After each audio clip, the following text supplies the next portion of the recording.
Let's find the second derivative for y equals f of x equals x to the fifth power minus 3x to the fourth plus x. So we need to find the first derivative first. So let's find y prime or f prime of x just using the power rule. So if you have x to the fifth power, that's going to give us 5x to the fourth power. So that's the first term. Next term is negative 3x to the fourth power. So we multiply this negative 4 by negative 12 to get negative 3 to get negative 12. And x to this power will go down 1 to the third power. Okay, almost the last one. The plus 1x, the derivative of plus x is plus 1.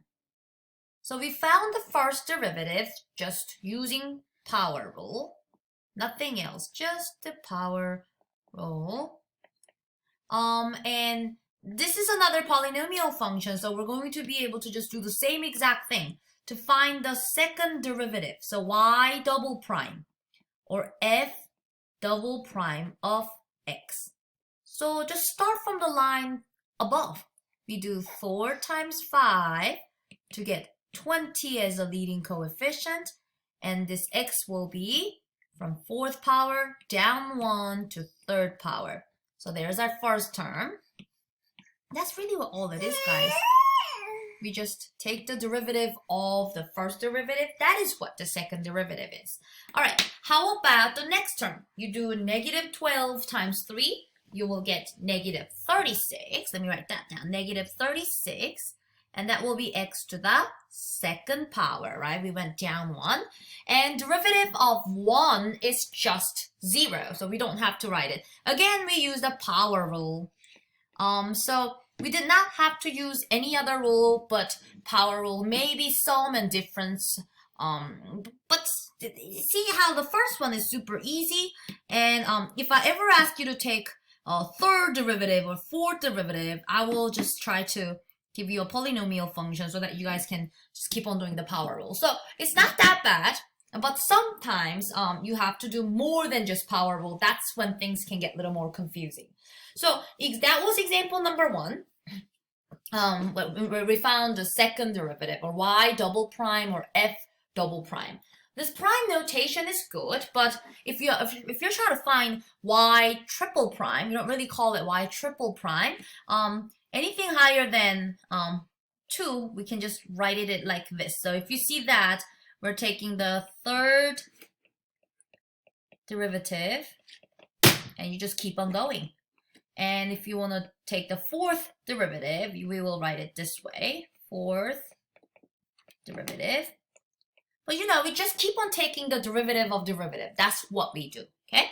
All right, how about a slightly different notation? So if you see double prime or these parentheses, you know these are third derivative, fourth derivative. We can also use the Leibniz notation to talk about the second derivative. So look at this inside. Whoopsies, let me use a highlighter instead of a pen. If you have dy dx, that is the derivative, right? So the second derivative is just us taking the derivative of this. So you differentiate twice. So the notation goes like this. It almost looks like a square, but we're not really squaring it.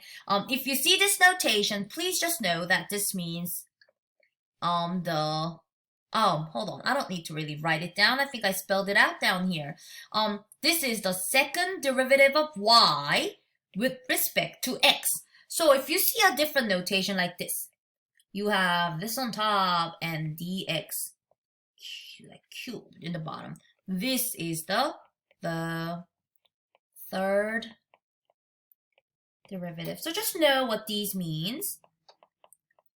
But basically, we're just taking derivative multiple times. So let's see how many times we're doing. So example number 2, let y equals 1 over x. I hate how it looks. So how about we first rewrite it? Rewrite this function for me. We're not doing calculus just yet. We are just rewriting it so that the x is not in the bottom of the fraction. So I'll go ahead and say this is the same as y equals 1 is still on top of the fraction, so I'll just write the right 1. And then we have x to the negative first power. Okay, so we rewrite it so that we can use the power rule. Now, look at this way. Look at what they are asking you to find. What does that mean? This is asking us to find the second derivative of y with respect to x. So basically, just differentiate y twice. That's what we're going to do. So here we start. Let me go ahead and first find the first derivative. I can say y prime. Okay, I'll say y prime. But that is the same thing as dy dx, right? We're differentiating this y with respect to x and using the power rule. Okay, I'm going to highlight these things for you. I'm multiplying -1 times +1. So the leading coefficient is -1. And the new power is 1 less than -1, which is -2. So we found the first derivative. So here is the first derivative. And let us differentiate this time. Okay, so y double prime, or using the Leibniz notation, the second derivative of y with respect to x is, we do the same thing. Let us use the power rule. So multiply the -2 by -1, that is +2. And we must go down 1 from -2. So the new power will be -3. We can go ahead and change this back into a fraction format. Let's keep the 2 on top, but let us move the x to the third power in the bottom, okay? And when I move that to the bottom, to the denominator, that -3 becomes a +3. So we did find the second derivative, so we can stop right here. But you can't go jump straight to the second derivative without finding the first. So if I ask you to find the third derivative, you have to find all of the pieces before that, okay? So I'm about to do example 3. That one is going to take a long time. Okay, not that long. But listen, example 1 and example 2, we were just using the power rule, right? We were just multiplying the power by the coefficient, go down 1 on the new power. But if you were just doing power rule, I don't think it's that difficult, right? But all right, the one that I'm about to show you, example 3, will involve chain rule and product rule. So it's going to look a little more challenging, but we're going to do this together. So take a look. Example 3, they have y equals x squared plus 2. That's getting raised to the 6th power. So guess what? This is a composition of functions. So we have an inside function. Some of you are submitting work with like identifying what u is. I like it. You're identifying that u is equal to x squared plus 2 and that y is equal to u to the 6th power. We are going to use the chain rule. We're going to use the chain rule to find the first derivative, and we'll worry about the second derivative after it. So this is right after we learned about chain rule yesterday. So let's see if we can remember that. So y prime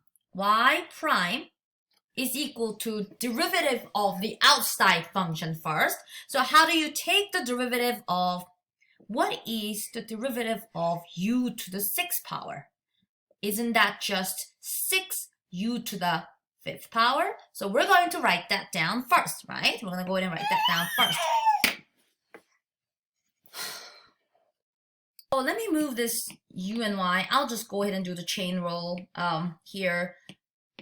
So first thing I will need is this 6 coming down. 6 is coming to the front.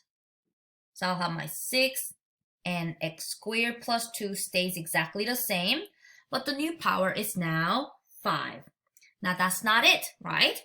Because in the chain rule, you need to now multiply this by the derivative of the inside function. So we're going to now find d dx, the derivative of x squared plus 2. So I'm not done with the first derivative yet. Let me go ahead and just keep on writing this down. 6 times x squared plus 2 to the 5th power. Let's work with the red piece. Okay, that's going to get multiplied by, let's differentiate this.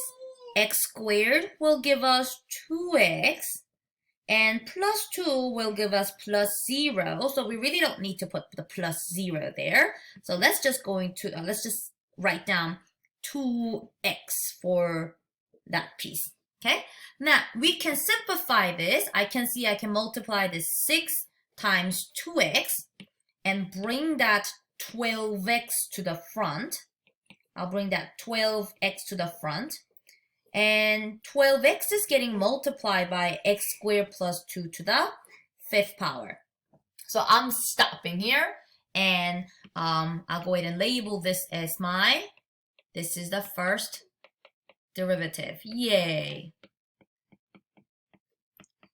So we're halfway there. We found the first derivative. But they wanted us to find not only the y prime, but also the y double prime. So we now need to take the derivative of this, the very last line. And do you notice this is a product? This is a product. So I may need to, let me go ahead and add another page after this, because I have a feeling this is going to take some rooms. So I added another page right here. So we now need to use the product rule to find y double prime. Okay, why do we need to use the product rule? Because do you see we have 12x times that to the 5th power. So this is a product. That means we will now need to review the product rule. So let's go on. Let me label all the pieces I need for my product rule. So first, f is 12x. Okay? F prime, derivative of 12x is 12. Now let me label my g's. G is the second piece of the multiplication. So x squared plus 2 to the 5th power. And if I take the derivative of that, oh, we have to be very careful. Here comes the chain rule again, isn't it, right? So we have an inside function and an outside function. So first bring down that 5 to the front. I'm going to have the 5. Keep the inside exactly the same. Write the new power of 4, but we are now multiplying this by the derivative of the inside function. So this problem has, you see, it's a multi-level problem, isn't it? Okay, so it's testing our chain rule skill again. So I'm going to bring the first one down exactly the same. But now let us find the derivative of x squared plus 2, which is just 2x. Now I'm going to multiply 5 times 2x and write my final g prime. G prime is equal to 10x times x squared plus 2 to the 4th power. So I got all my pieces labeled. So I found the g prime. That took us some time, but now we're ready to do the product rule. Okay, so over here, let me write down the product rule. Product rule is first times the derivative of the second plus second times the derivative of the first. And I got all my f, g, and g prime and f prime labeled. All I need to do is just to plug these in. So, you know what, let me go ahead and bring this down over here so that I have more room. Now, all this work, we're doing this to find y double prime, right? So I'll go ahead and say the left side is y double prime. First, let's write down f. You see, the first part of the product rule is f. F is 12x. So let me draw parentheses and put 12x. 12x is getting multiplied by g prime. G prime took us some time, but we know what g prime is exactly. G prime is 10x times x squared plus 2 raised to the 4th power. So you're going to write that down next to it. 10x times x squared plus 2 to the 4th power. So hopefully my color coding is working okay for you. So I am done with the first term. So I got these two. Let's go ahead and put the plus sign. And oh guys, I wrote the wrong product rule. It's first times the derivative of the second, and it's second times the derivative of the first. So if you are watching my video and you're like, what is she doing? I was wrong. Let me fix my mistake. But you know, because I label things, I color code everything, I would have noticed that I wrote the wrong product rule down. I don't know if you can hear my little baby in the background. Ooh, but she's keeping me, she's handful. Okay, so let's do G first. G is, let's go look for it. Where did we write the G? Ah, G is just that. So I'm going to go ahead and write that right after the plus sign, okay? So G is x squared plus 2 to the 5th power. And that is getting multiplied by f prime. And f prime is simply 12. So let me go ahead and put that times 12 right here. But this is it. We got the product rule down. All we need to do is just to simplify this. Now, if you are thinking, what is this product rule? I'm going to ask you to go back to section 1.5 and review the product rule, please, okay? Or was it 1. I'm sorry, it was 1.6. You need to make sure you understand the product rule because we're going to use this pretty often now. Now, let's multiply some things. I see there is 12x and 10x. I can multiply them and get 120 x squared.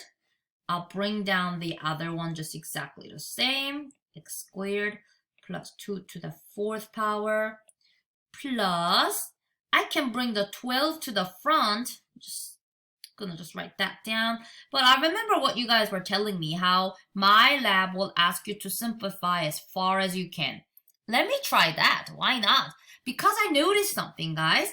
I mean, this is the perfectly fine answer, but if I try to go further, I noticed that this factor and this factor looks almost the same. The first one has x to the that raised to the 4th power. The second one has that raised to the 5th power. So I'm going to take out the greatest common factor of x squared plus 2 to the 4th power. I'm going to factor out x to the 4th power. So what's left? What's left? The first will have 120 x squared left, but I took all the 4th power out of it, so there's no more of that same parenthesis. And then I have my plus 12. But you see how this one had 5? I took away 4, so we still have 1 left. So I'm going to go ahead and draw a parenthesis and have x squared plus 2 to the 1st power left. And since this is 1st power, let me not write down to the 1st power. Well, if I have it in this format, I can even go further. Take a look. I'll leave this greatest common factor that I pulled out just, you know, sitting pretty, waiting right there. But inside over here, do you see how we can simplify by distributing this 12 in plus 12x squared plus 12 times 2 is 24. So I'm doing this, I'm like, is this all necessary, all this simplifying? But you know, you told me that your homework wants you to simplify all the way. So I want to show you. All right, so I'll keep that outside. But if you look at the like terms, I have 120x squared and 12x squared. I can add them and make it 132x squared plus 24. And I better stop right here. This is probably enough. This is probably enough. But I was fine with the answer like 3 lines before. This was just fine too. But we can always do some more fun algebra to make it look a little different. And I thought, why not? This is now a nice binomial getting raised to the 4th power times another binomial. So this, I guess the bottom line looks a little better. But that's enough for the super example where you had to use the chain rule for the first derivative. And you had to use the product rule to find the second derivative. So this was a great review problem, but I will be back to go over 4 additional examples on a couple more complicated cases, okay?